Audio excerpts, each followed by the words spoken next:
Komið sæl og verið velkomin í spjallið með okkur. Bent á að ekkert sem kemur fram í þættinum ber að túlka sem fjármálaráðgjöf.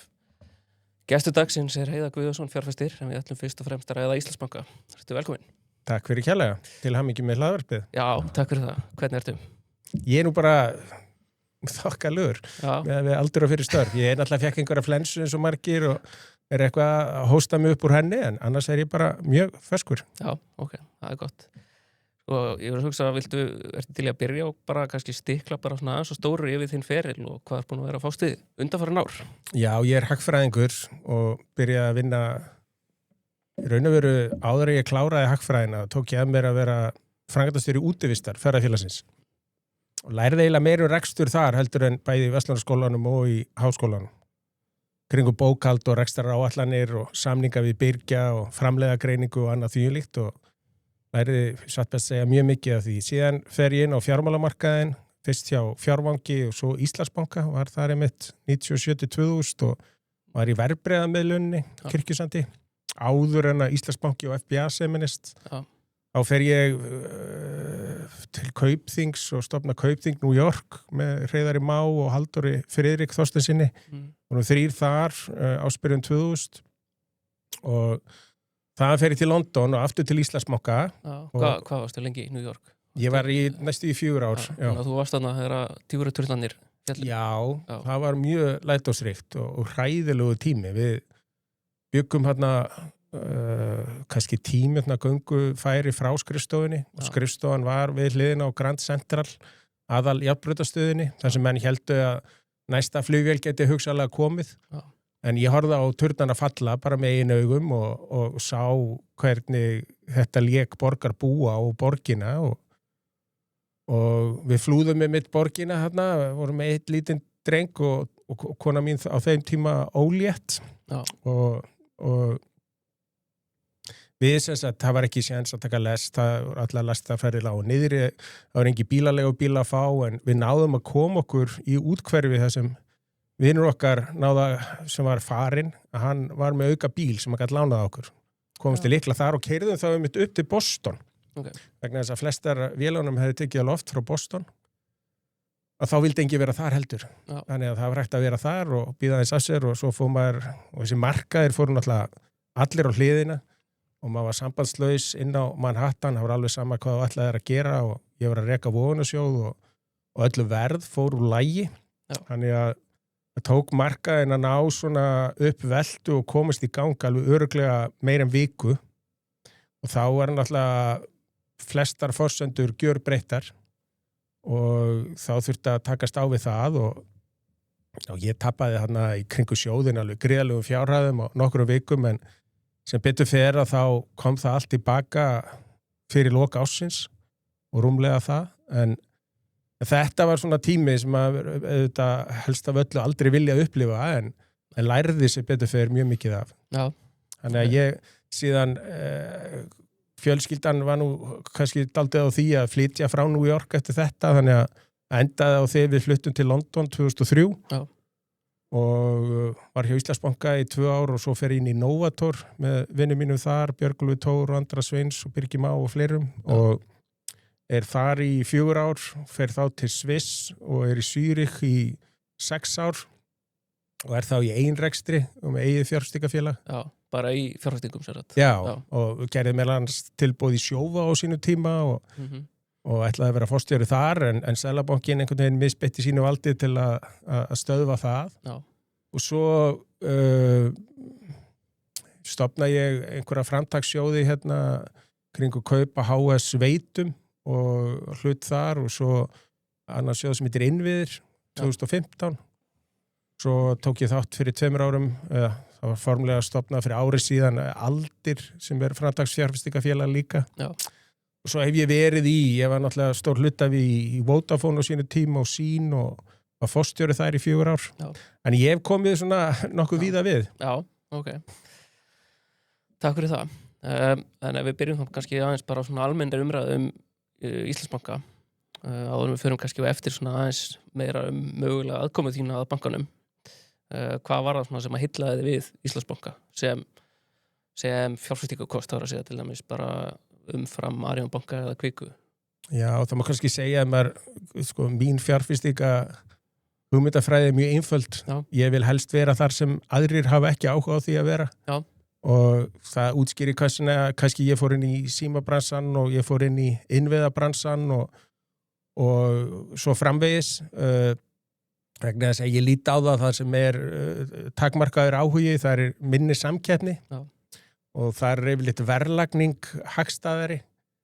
Og hann frækt að sem Soros sagði á sínu tíma, hann sagði eftir að hann og kvantumsjóðurinn hans felldu breska pundi 92, nú er bara mínu ferli lokið, nú er Kastljósið komið svo mikið á mig, þess að peningar eins og sveppir, þeir vaksa helst á svona rökum, dimmum stöðum, þar sem mannfólki er ekki mikið að fara sko. En ég hef sem sagt verið að fylgjast mikið með fjártækni og fylgjast með breytingum á fjármálamörkuðum og sjálfvirkni væðingu og hef líka haft ímugust á þeirri reglugerðar væðingu sem hefur átt sér stað eftir hrun á fjármálamarkaði. Og það er svona misskilið öryggi. Menn er að borga rosalega háa tryggingu en ef að tjóni kemur þá er ekki innistæða til að greiða út trygginguna. Nei.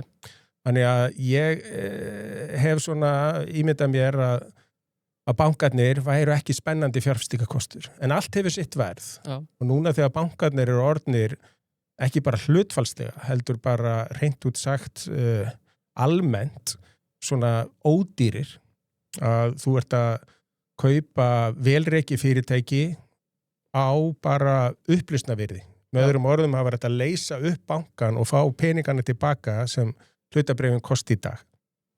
En samt eru þessar eignir að gefa þér 12, 13, 14% vexti á hver einasta ári. Já.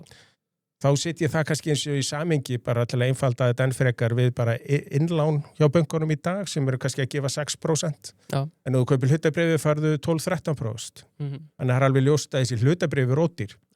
Síðan held ég að það sé hægt að gera meira í sem sagt rekstrinum hjá Íslandsbanka. Þannig að Íslandsbanki er búin að vera með svona frekar óþægilegt eignarhald og að vera undir fjármálaráðuneytinu allt og lengi. Já. Og svo betur fer var einkavæðingin, henni var lokið, einkavæðingunni núna bara í vor og þá sá ég fyrir mér að það væru svona hvatar til þess að taka meira til í rekstrinum. Það er hægt að laga á kostnaðarhliðinni ýmislegt og tekjuhliðinni er hægt að gera mjög margt líka. Já. Þannig að ég sé fyrir mér að það leysist þarna á læðingi kraftar sem munu gera það að verkum að þessi vextir sem bankin getur borgað að hann ætti að geta borgað ennþá meira. Já, en sko hérna er mitt varandi þennan punkt sko með hvernig þú hefur hort á bankana. Ég er mitt hjó eftir því sko, þú hefur nú sagt opinberlega áður að þér ekki fundist bankarnir vera spennandi fjárfestingakostur. Þannig að var eitthvað sem að breytist eða snýrist þetta bara verðlagninguna? Það sem breytist var raun og veru að verðlagningin bara gjörbreytist. Já. Og ef maður skoðar á íslenska banka þá í samaburði við alþjóðlega banka, sérstaklega evrópska banka eða segjum banka á Norðurlöndum, að þá kosta íslenski bankar á flesta mælikvarða helming af því sem sambærilega stofnanir kosta annar staðar. Já. Þannig að mér finnst hvort sem að ég með því að skipta mér að þessu eða einhver annar nær að framkalla þessa virðisaukningu að þá er grunnreksturinn eins og hann er í dag það góður að borga sig að fjárfesta í sérstaklega finnst mér Íslandsbanka. Já, ok.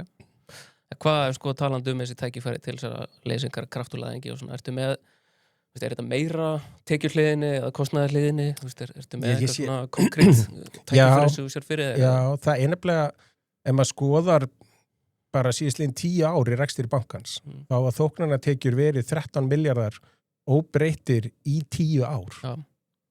Og meðan vaxtatekjur hafa farið úr því að vera 28 milljarðar upp í það að verða að þessu ári var 51-2 milljarðar. Já. Með öðrum orðum, vaxtatekjur óháð fyrir verbulgu og annað öðru er að aukast 80% á 10 ára tímabili en þóknanatekjur standi í stað. Já. Það segir manni að það eru vannýtt tækifæri, þóknana tekju megin. Já. Og ef maður setur þetta í samaburð við Kviku eða sérstaklega Arion banka og Landsbankan, þá hefur þeim vegna mun betur í að halda uppi og auka hjá sér þóknunartekjur. Já.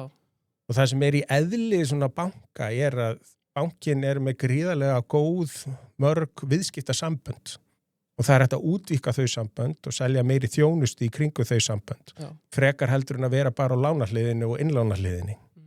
Þannig að ég held að það sé hægt að nýta betur bæði innri kerfi bankans, starfsfólk bankans og svo þá viðskipta mannahóp bankans, viðskipta mönnum til heilla með því að auka þjónustuna. Já, ok.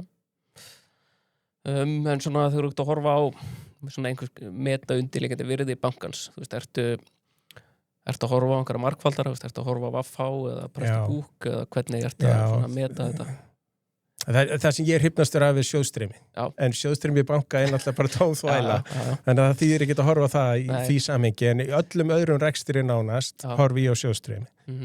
En hvað varðar bankan að þá skoða maður fyrst náttúrulega bara gæði efnahagsreikningsins. Já. Og það sem hefur verið styrkleiki í Íslandsbanka þessi lítil og millistóru fyrirtæki sem þeir hafa verið að sinna framúrskarandi vel og mikil ánægja með bankan hjá. Að það hægt að halda áfram þar og auka þjónustustigið þar. Síðan skoða maður hvernig bankin með segjum lán á fasteignafélög, á verktakafyrirtæki, á stór sjávarútvegsfyrirtæki og ýmislegt annað sem núna í deglunni verið að tala að hugsanlega gefa bátinn hjá og þar útlánasafnið gríðarlega sterkt. Bankin hefur líka verið með áherslu á eins og orkutengt fyrirtæki og orkutengdar greinar og það mjög mikill vöxtur þar fyrir séður og útlánasafni mjög gott. Þannig að þegar maður búin að skoða svona eignirnar þessu leitinu til og síðan hvernig bankin þá fjármagna sig, bæði með innlánum, skuldabréfaútgáfu og öðru slíku, að þá ef ég sáttu við það, þá fyrir ég að skoða, tekjumyndunin sem kemur ofan á þetta eignasafn, hver hún? Og þá eins og ég nefndi áðan, það hefur verið of mikið vaxtatekjur, auðvitað með að þær vaksa en þóknunartekjurnar hafa setið eftir. Og það finnst mér bara einhvern veginn augljóst verkefni. Já, svo alltaf kostur kannski við þóknunartekjurnar, þetta mögulega þarftu eitthvað og eitthvað kostnaða til að auka en annars eru jaðar hagnaðurinn að með náttúrulega bara hreinn. Akkurat, vegna þess að þú ert ekki að fjármagna það með innlánum eða einhverjum eins og vaxtatekjurnar. Einmitt, og ef maður skoðar það sem slæmur í íslensku kallað acquisition cost, sem sagt kostnaður við að ná í viðskiptavin. Þá innan bankakerfisins hann mjög hár. Hann miklu hærri heldur en í tryggingabransanum eða í símabransanum. Já. Og það hefur oft verið sagt að þú skiptir oftar maka heldur en banka og þá við bara á einstaklingsmarkaði en oft á fyrirtækjamarkaði líka. Já. Við sjáum eins og tryggingamarkaði og sérstaklega á símmarkaði sem ég þekki svolítið til að það verið að skipta bara reglulega 2-3 ára fresti með útboðum. Já. Þannig að bankarnir að því að tengslin eru svona sterk og menningin sem bankin á menningarsambandið, kannski ég að vera of háfleygur, en fólk velur sér líka svolítið banka út frá menningu hvers banka. Já. Og það þarf að vera mikið traustan á milli, það þarf að vera langlundageð og fólk þarf að vera með svipaða framtíða sín. Já. Þegar það komið, að þá finnst mér eins og viðskiptamanna hópurinn, hann breytist ekki svo glatt. Og þess vegna eins og aftur bara sé ég tækifæri á að þjónusta hann enn betur. Já, ok. En ef við snúmum svo við, hvar eru svona mestu ógnannar, hverju hefur þú áhyggjur af í svona þessu rekstrarumhverfi? Já, ég hef náttúrulega áhyggjur af verðbólgu. Hún eitur í hagkerfinu og eyðslufyllir í þessara ríkisstjórnar og 2 síðustu en náttúrulega úr öllu hófi. Já. Og þess vegna finnst mér að það sé svona helsti áhættu þátturinn vegna þess að þó að bankarnir í dag séu með á bilinu 150-200 milljarða jákvæðan verðtryggingajöfnuð, sem sagt þeir eru með verðtryggðar eignir umfram skuldir upp á 200 milljarða. Að þá gerir verðbólgan það að gæði útlána minnkar statt og stöðugt og hagvöxtur í kerfinu minnkar statt og stöðugt. Já. Og það mjög erfitt að vera í bankarekstri ef að það gerist. Þannig að ég á ekki von á kreppu en ég á von á því að það hægi í hagvexti og ég á vona á því að verðbólgan falli hérna hægar heldur en allir eru að vonast eftir. Já. Og ég set sökuna af því ekki á almenninga eða verkalýðsfélög, heldur bara á fjármálaráðuneytið. Já, ok. En hefur einhver áhyggjur af mögulegum lækkunum á fasteignamarkaði? Það... Nei, ég hef engar áhyggjur af þeim. Nei. Það alveg, ef maður skoðar gæði útlána hjá viðskiptabönkunum og það þetta að lesa þetta líka í skýrslum Seðlabankans fjármálastöðuleika, að þá lánshlutfall almennt á íbúðamarkaði einstaklega lágt. Já. Það sögulega lágt á Íslandi og ef maður setur það í samanburð við önnur lönd sem ég hef búið í að þá það alveg einstaklega lágt. Þannig að ég hef ekki áhyggjur af því. Ég sá einhvern tímann útreikningum það að tap bankakerfisins af íbúðalánum sögulega séð var í 7 punktar. Já. Og við höfum séð alveg rosalegar hagsveiflur hérna, sérstaklega eftir 2008. Ég maður líka eftir svakalegum hagsveiflum hérna 92-34, 86-7 og ég á ekki vona á neinum slíkum efnaðslegum erfiðleikum, en þó maður taki þetta inn í matið að þá þetta 7 punktar, 0,07% sem tap banka af íbúðalánum, sögulega séð. Já. Þannig að og á sama tíma lánhlutfallið í sögulegu lágmarki. Akkurat, þannig að ég hef ekki áhyggjur af þessu. Nei, þetta svona, svo þetta svona tæknilega atriði, sko, svona miðað við reikningsskilastaðlana sem að bankarnir að nota, þá munum við líklega að þurfa færingar og virðisvirknin, en raunverulegt útlánatap verður örugglega mjög takmarkað, ef nokkuð. Ég sammála því og svo einhverjir sem hafa áhyggjur af verktökunum. Já. Og verktakar almennt eru með 25-30% eigið fé og þegar maður skoðar þá að bankin mun þá eignast þessar íbúðir, segjum þetta séu íbúðir sem eru til sölu á 1.000.000 krónur fermetrinn, eignast íbúðirnar fyrir minna en 700.000 fermetrinn og þeir geta alltaf selt þetta á 700.000 fermetrinn. Já. Sko, ég hef aðeins svona eitthvað verið að ræða og rita undanfarið arðsemiskröfur íslensku bankana og setja í samhengi við banka á Norðurlöndunum og ég veit ekki hvort það var eitthvað settið inn í þetta, en eins og stóru bankanir á Norðurlöndunum, það til dæmis Danske Bank, einu bankin sem með 13% arðsemismarkmið, hinn allir með hærra og Íslandi Arion banki með 13, Íslandsbanki og Landsbankin í 10, en á sama tíma eru vextir og verðbólga miklu hærri hérna heldur en úti, sko. Þannig ég með þá óvinnsælu skoðun að arðsemiskröfur á íslensku bankana sé líklega bara of lág. Það kannski ekki allir. Þetta óvinnsæl skoðun. En hver finnst þér að arðsemiskrafa ætti að vera? Hjá hlutum hún náttúrulega aldrei óvinnsæl. Hjá viðskiptavinum bankana þá getur þeir hugsanlega sé offsjónum yfir þessu. En þá skiptir líka máli hvernig arðsemin samsett. Ef hún meira og minna komin úr þóknanatekjum sem algjörlega valkvæðar hjá viðskiptavinni, vill hann kaupa þessa þjónustöð ekki. Hins vegar með lán, hann þarf að vera með lánin einhvers staðar. Þannig að vaxtakostnaðurinn meiri fasti hvað það varðar. Að þá hægt að auka arðsemi eins og Íslandsbanka, eins og svo þú tækir bara þóknanatekjurnar upp í það sem það voru fyrir 10 árum síðan, hækkaðar með öðrum orðum 80% og að þá væri þið 20 milljarðar. Það verið 7 milljarðar í viðbót sem kæmu í arðsemi, þannig að ávöxtun eiginfjár myndi aukast þetta 4-5%. Og auðvitað gerist þetta ekki við nótt, en það alveg að setja sér þetta sem 3-5 ára markmið. Og þetta algjörlega framkvæmanlegt vegna þess að aðrir, samkeppnisaðilar, hérlendis, erlendis ná þessu. Þannig að það ekkert sem segir að Íslandsbanki geti ekki náð þessu líka. Þannig að auðvitað hefur eignarhaldið á bönkunum búið að vera dálítið sérstætt eftir hrun. Og þetta hefur verið dálítið svona fé án hirðis, ef svo má segja. Og þá ertu þetta með starfsfólk sem ekkert að reyna að hækka rána fyrir sig til þess að gera sér einhvern veginn starfið erfiðara. En þegar það koma hluthafar á borðinu og vilja að betur sér farið með fjármagnið, bæði kostnaður lækkaður og gæði þjónustu bætt og aukning í þjónustu tekjum þar með, að þá þetta ekki arðsemi sem bitnar á viðskiptavinunum. Þetta er arðsemi sem kemur út úr því að gera meira fyrir minna, sem kemur út úr því að minnka sóun, kemur út úr því að bæta reksturinn. Já, ok. Hvað finnst þér að vera ásættanleg arðsemiskrafa, arðsemi á EFI? Já, bankarekstur er í eðli sínu áhættu rekstur og það vill oft gleymast. Já. Og þannig að við erum ekki langt síðan að bara 97% eða 99% af bankakerfinu á Íslandi hvarf yfir nótt.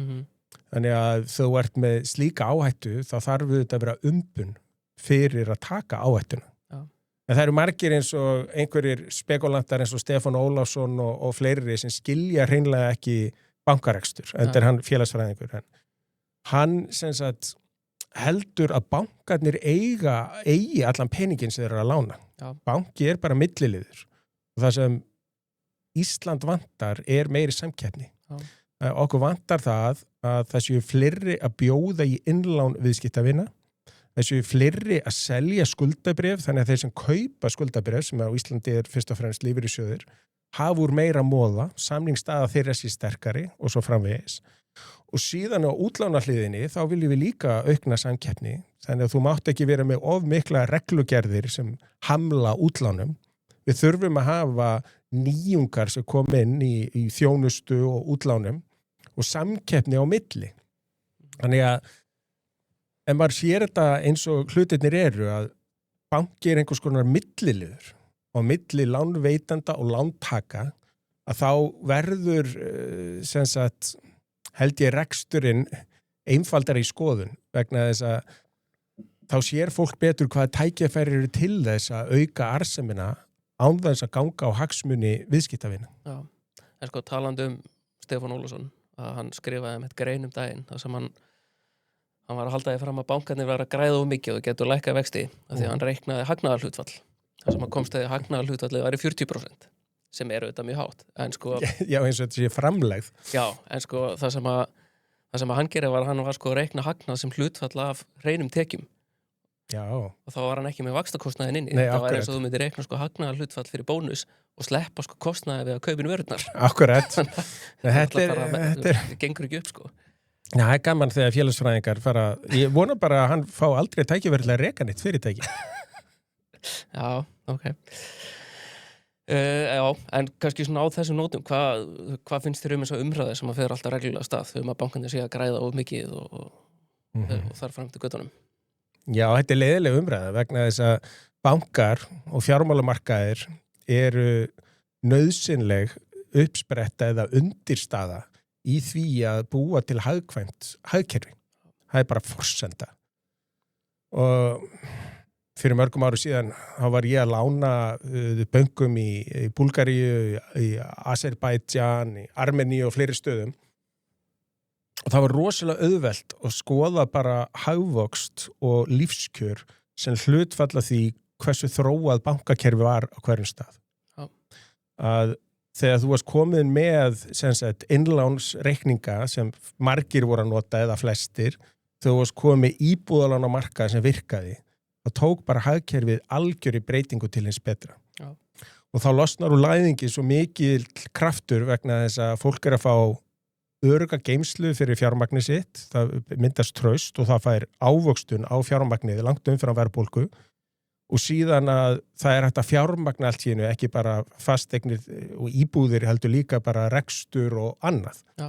Þannig að þetta er algjör grunnforsenda þess að byggja upp góð lífskjör. Já. En fólk einhvern veginn horfir á þetta eins og Stefán Ólafsson að þetta sé einhverja kapitalískar blóðsugur frekar heldur en að þetta sé undirstaða velmögunar. Já. Þannig að ég bara vona að það sé einhvern tímann að eiga samtal þetta við þessa aðila til að reyna að sjá hvar miskilningurinn liggur hjá þeim og hvort þið geti bent manni á hagkerfi sem býður upp á framvarskarandi lífskjör en það sem bankakerfi er valla til eða það er bara til eitthvað sem menn vilja kalla samfélags bankakerfi. Já. Vegna þess að ég er búin að leita og ég hef aldrei séð neitt slíkt. Nei, ég meina þú veist svo þegar fólk talar þetta og ég skil alveg einhverju leiti að þegar fólk hefur ekki sett sér inn í hlutina og það heyrir þessar tölur, þetta er rosa háar tölur. Arion banki, Íslandsbanki, Landsbankin hafa núna hagnast 100 milljarða síðustu 12 mánuði samanlagt. En arðsemi eiginfjár er samt ekki nema 13% sko. Og þegar maður setur það í samhengi við það ríkið að fjármagna sig á 7% eða eitthvað, segjum hvað það er, og þá er þetta ekkert eitthvað rosalega mikið larsemi, sko. Já. Þetta var bara eins og gamla daga hérna á Íslandi að þú tapaðir, þá varstu aumingið og græddir, þá varstu þjófur. Þannig var svolítið kerfið áður en að við gengum inn í EES-samningin og gáfum svona upp frelsi og veittum frelsi til fjármagnsflutninga á milli landa. Já. Og ég man þetta alls saman, ég er nú ekki það gamall, ég er 53 ára, en ég hef fylgst mjög vel með efnahagsþróuninni hérna. Og það er ótrúlegt að fólk í dag skuli ekki átta sig á því hvaðan velmegunin kemur. Já, þetta er svona. En að allt öðru, pottaskjöfull kom í nótt. Fékkstu eitthvað í skóinn? Nei, ég er alveg upp í Svíþjóð. Það var aldrei neitt skór að því dekkið sitt að skóð í glugga. Nei. Og ég þekki ekki þessa jólasveina. Sko. Nei, þá skil ég þetta betur. Hann kom sko með hérna, hann kom með þessa flösku hérna til mín. Hann kom við í smárikinu og baði mig að skila þessi tíðina því að hann fann engan skó. Nei, takk fyrir. Það útskýrir. Vínið þessi Winston Churchill, þetta er geggjað. Ég kann mjög vel að metta þetta. Já, bestamál. Hann eins og segja, hann kom við í smárikinu og græjaði þetta. En ef við tölum það kannski aðeins Íslandsbanka og þig og þína aðkomu að bankanum. Sko, nú er þetta líklega verst gemda leyndarmál á markaðnum að þú og ásamt einhverjum fleiri maðurlum sér á bakvið þessa kröfu hluthafafund. Ertu til í að staðfesta? Já, ég skal staðfesta það, en ég hef ekkert verið að fela mig. Ég var bara í Afríku utan símasambands ákkurat þegar þessi óskum hluthafafundir er sett inn og það vildi nú bara þannig til og löngu búið að ákveða að hitta dóttur mína sem er í námi hérna á sjálfboðastarfi. En ég er búin að gera, sem sagt, hvað myndi ég segja, langflestum að þessum stærri hluthöfum. Ég er örugglega búin að ná að snerta á vegna þess að þetta er mjög dreifður eiganda hópur. Já. Það eru 30.000 Íslendingar sem eiga hérna eitthvað sem þið keyptu núna, meira og minna. Já, þetta er með að við lok síðasta mánaðar, þá voru 27.000 hluthafar. Já. En svo eru 20 hluthafar eða 30 sem eiga til samans rúmlega helming hlutafjár. Já. Þannig að ég er búin að tala við þá alla held ég. Já. Og bara á síðustu 2 mánuðum og mér hefur þótt tilfinnilega vanta rödd hlutafa þarna inn. Já. Og það sem sló mig svolítið var að það var hlutafafundur í snemsumars rétt eftir að einkavæðingin kláraðist. Já. Það sem voru, fulltrúa lífeyrissjóða og einhverja, en það var enginn sem tók niður máls nema Vilhjálmur Bjarnason, fyrrverandi alþingismaður og formaður samtaka sparifjáreigenda. Og hann var með einhverja 2-3 tillögur og vildi láta kjósa þær og fekk aldrei meira en hann fekk ekki eins og 1% fylgi við sína tillögur. Já. Og maður hugsaði bara hvaða sirkus er þetta? Þetta er alveg stjórnlaus vitleysa að vera að eyða tíma allra í svona. Þannig að ég strax á eftir þá hitti ég forstjórabankans og stjórnarformann og þau fóru eitthvað að segja, verið þú til í að fara í stjórn og ég var nei, ég hef ekki áhuga á því og svo líður og býður og svo fer maður að velta því fyrir sér hvenær kemur að því að það komi einhver mynd frekari mynd á hluthafahópin og út af því að það þarf þetta að setja nýtt arðsemismarkmið fyrir bankan, það þarf að setja nokkurs konar stefnumótun. Það hefur komið einhver vísbendingastefnumótun sem kom í síðasta ásuppgjöri núna í nóvember að þeir var að skoða að fara meira í sambankalán erlendis og jafnvel kaupa fjármálafyrirtæki erlendis og ég hugsa með mér, þetta er allt í gangi og svo líka komið í sambandi við kaupin og Skaga og eru menn að fara í þessa vegferð áður en að það er búið að geumgjafa hvað er hægt að gera í grunnrekstrin, hvað er hægt að gera á kostnaðarliðinni, hvað er hægt að gera á tekjuliðinni, hvað eru verðmætustu, með nokkur svona framleiða greiningu, hvar eru verðmætustu hlutar starfseminnar og verja þá sérstaklega og sækja fram þar og minnka sig á öðrum sem eru ekki gjöfulir og með öðrum orðum auka þóknunartekjur. En það var ekki gert, þannig að mér fannst svona að skipta máli að núna kæmu að einhverjir nýjir aðilar inn í stjórnina sem væru hluthafar og myndu brenna fyrir það að skoða grunnreksturinn og gera svona heilstifta stefnumótun fyrir bankan. Þannig að ákvarðanir sem væri teknar í framhaldinu myndi falla að því. Já. Og ætlar þú að bjóða þig fram í stjórn? Já, ég ætla að bjóða mig fram Já. og vonast til að vera formaður stjórnar og tel mig að hafa burðið til þess. Ok. Mér þykir mjög vænt Íslandsbanka, ég þekki Íslandsbanka og þekki fyrirtækjamenninguna þar og held að hún sé góð og til að þessi þetta bara með því að skerpa á nokkrum áherslum, þá sé hægt að gera meira fyrir minna. Já, ok.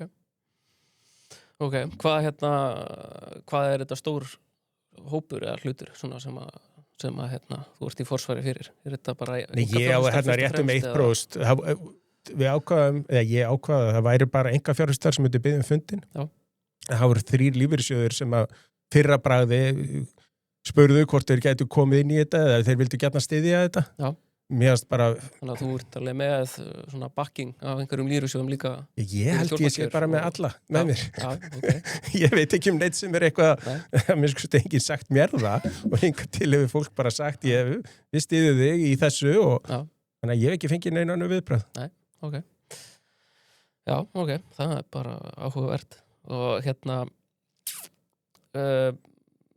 sko ef við förum þá kannski bara eins í svona þessar ákvarðanir svo varst að ræða áðan sem að bankin hefur tilkynnt eins og vöxt í sambankalánum, möguleg kaup á erlendri starfsemi og möguleg kaup á Skaga.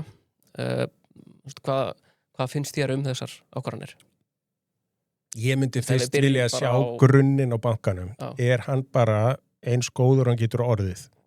Ég er ekki að leita fullkomnun en ég myndi alltaf vilja að þú eru búin að taka til heimahjáður áður hún fer að bjóða nýju fólki heim. Já. Og þess vegna finnst mér kannski þetta að vera aðeins svona öfug leiða hlutunum. Já. Ég er ekki að bjóða mig fram til þess að stöðva kaupin á Skaga eða stöðva sambankalán erlendis eða kaup á einhverju ég er ekki í því. Nei.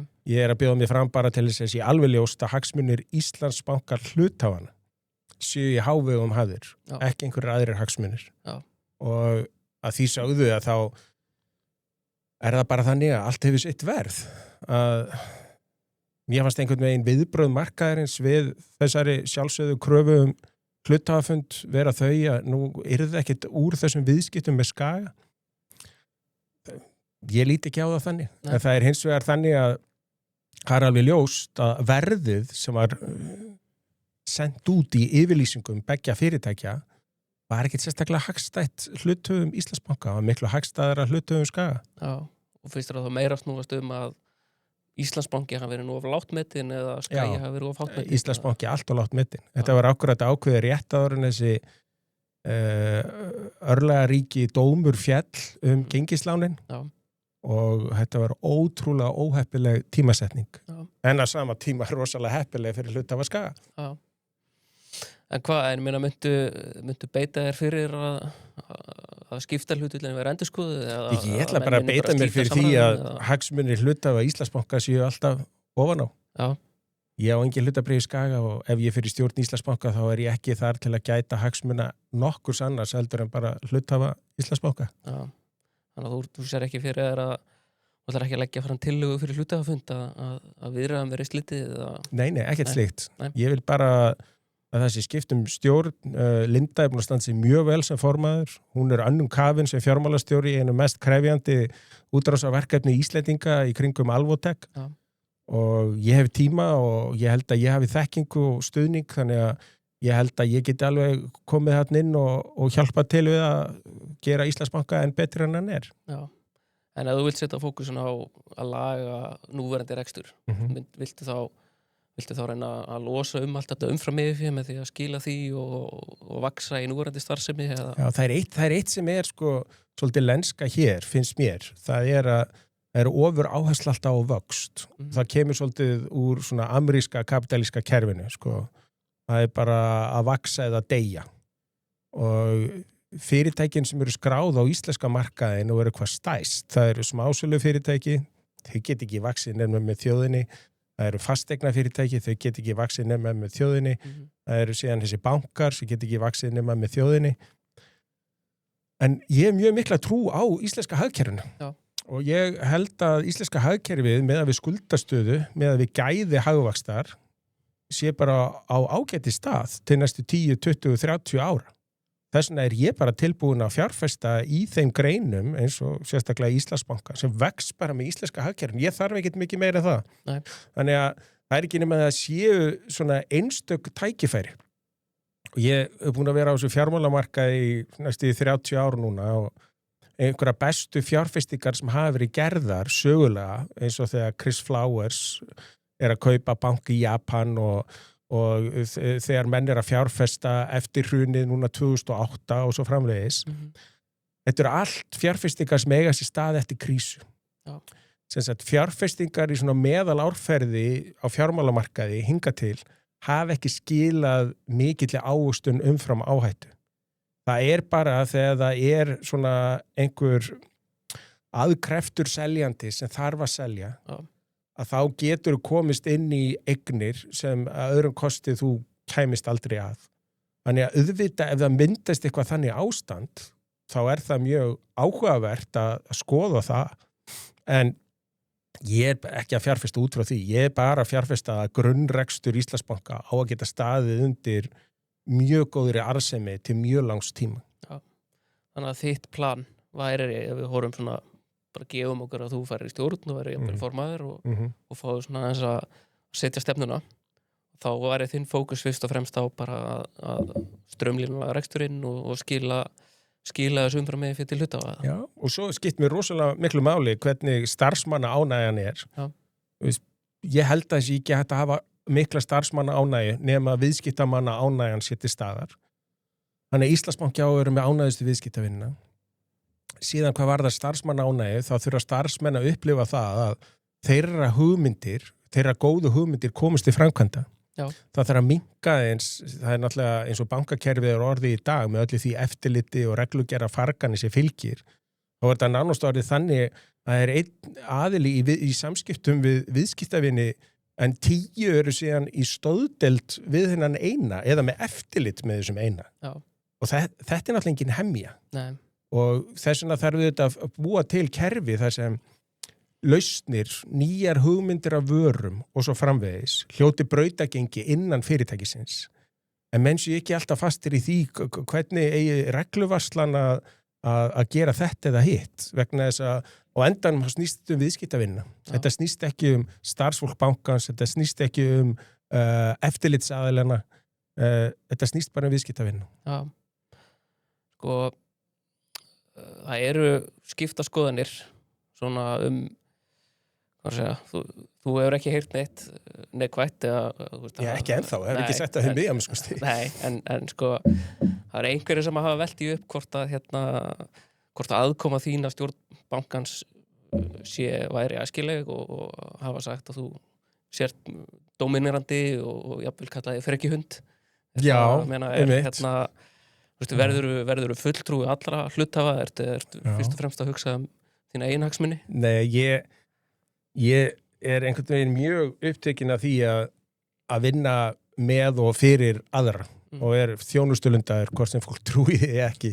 Já. Og ég hef sittið í stjórnum eins og í HS Veitum í 11 ár, ég var í stjórn Sínar í 7 ár, fórstjóri í 4 ár. Það hægt að spyrja það fólk hvort að ég sé dóminerandi eða frekjuhundur eða leyfi ekki öðrum að koma að stað. Ég held að með að það alltaf gert svona sjálfsmat og svo gert mat á fórstjóra og annað sem stjórn gerir að þá hefur minnskosti einhvernum mig verið bara mjög ágætt. Þannig að ég held að það ekki við. Ég ligg ekkert á skoðunum mínum en ég ber virðingu fyrir skoðunum annara. Já. Ég til að mynda ekki að koma með einhvern hóp af vinum mínum inn í stjórn Íslandsbanka.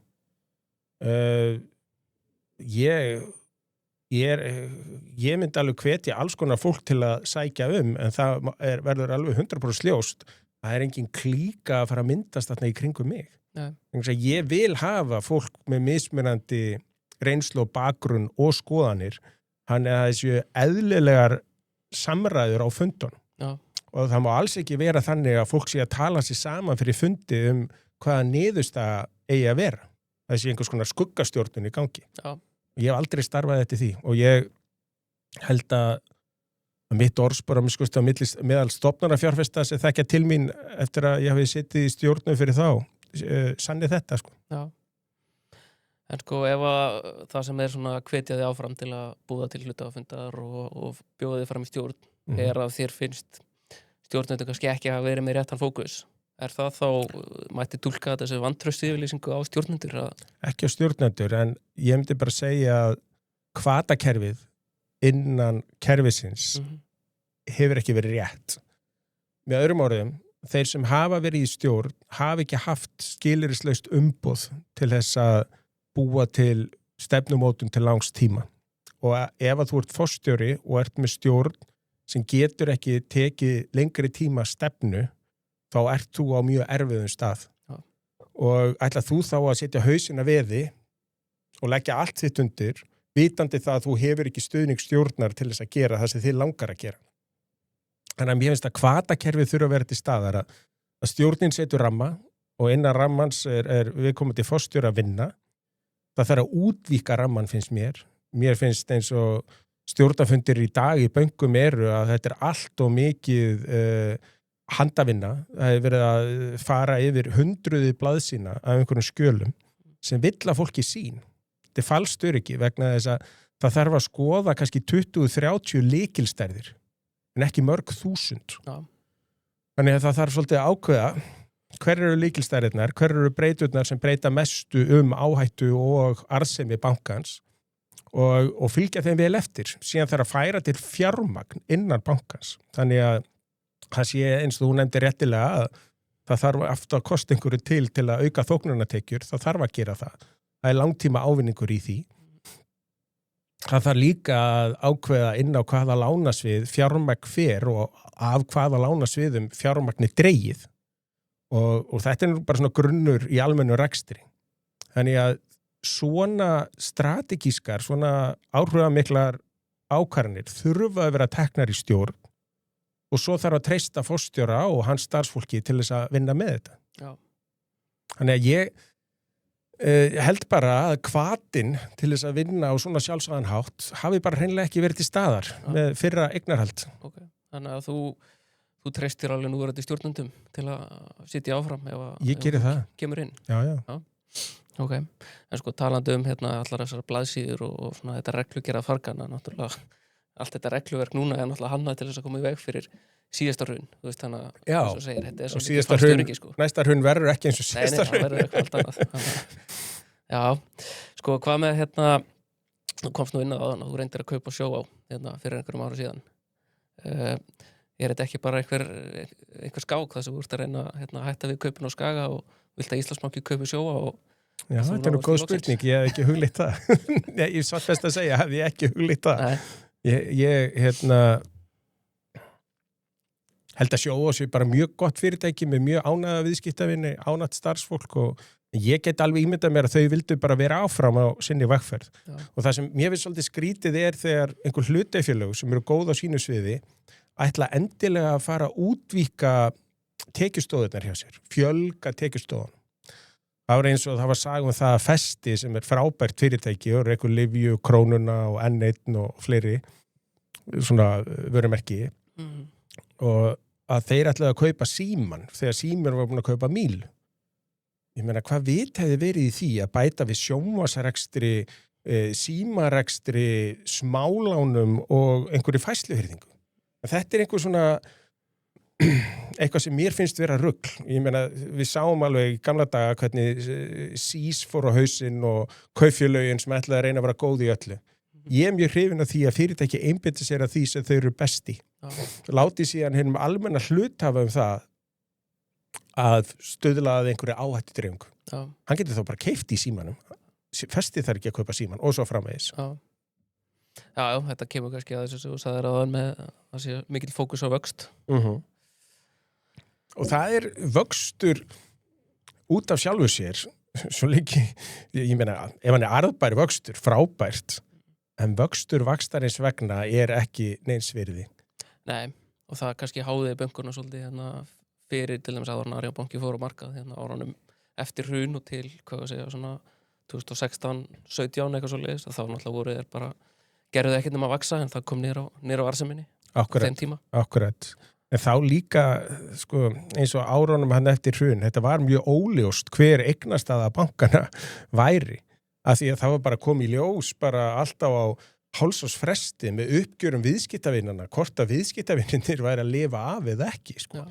Þetta var afskaplega sérkennilegt ástand, en sem betur fyrir tókst með miklum ágætum að koma sér út úr því ástandi, en til þess að bankakerfið á Íslandi sé samkeppnishæft, þá þurfum við að búa við svipa regluverk og annars staðar. Já. Annars þurrkast bankakerfið á Íslandi út og fer bara með fjártækni til annara landa. En eins og ég segi, acquisition cost, kostnaður með að ná sér í viðskiptavin er ennþá mjög hár. Já. Þannig að það verður þá líklega að einhver erlendur banki myndi kaupa íslenska banka, færa svo starfsemina. Já. Já, er eitthvað annað svona varandi Íslandsbanka sem þú myndi vilja koma inn á? Nei, bara ég mjög bjartsýnn fyrir hönd bankans og ef það kemur eitthvað betri en ég sem býður sér fram í að koma í stjórn og taka við formennskunni, þá verð ég fyrsti maður til að fagna því. Já. Ég er með stóra hluta mínu eignasafni í bankanum. Já. Og ef það kemur eitthvað sem er betri til þess fallin að gera þetta, þá get ég ekki verið annað en glaður. Það er í sjálfu sér ekkert sérstakt takmark hjá mér og hefur aldrei verið að vera í stjórn einhvers fyrirtækis eða vera formaður stjórnar. En í þessu tilfelli þá held ég að meðan engin annar gefur sér fram, þá er betra að ég sé þarna heldur en nánast engin. Já. Þannig að þá ætla ég að sjá hvort að það rætist. Já, ok.